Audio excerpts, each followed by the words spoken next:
జిల్లా కార్యదర్శి కూడా జిల్లా వ్యాప్తంగా విస్తరించున్నారు. లక్షలాది ఎకరాల్లో 2 తరాలుగా కూడా లేదు.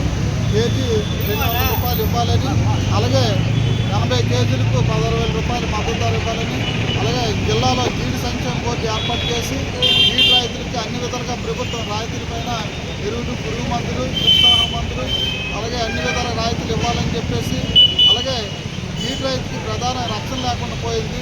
దళారులు ప్రమేయంతో ఈరోజు అమ్ముకోవాల్సిన పరిస్థితి వస్తుంది.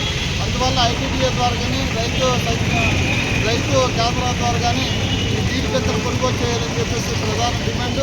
అందువల్ల ఈ శాసనసభలో జీడి రైతులు ఈ రాష్ట్రంలో లక్షలాది మంది ఉన్నారు.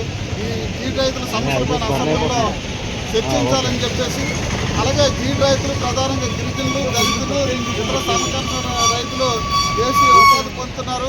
అయితే ఇటీవల కాలంలో భూ ఆధారనే కేంద్ర ప్రభుత్వం ఒక స్కీమ్ పెట్టింది. దీనిలో సొంత భూమి ఉండి గిరాకీ భూమి ఉంటే ఈ ఫార్మర్ రిజిస్ట్రేషన్ నమోదవుతుంది. దళితు, గిరిజనులు, కౌలు రైతులు, ఏనాం రైతులకు నమోదు కావడం లేదు.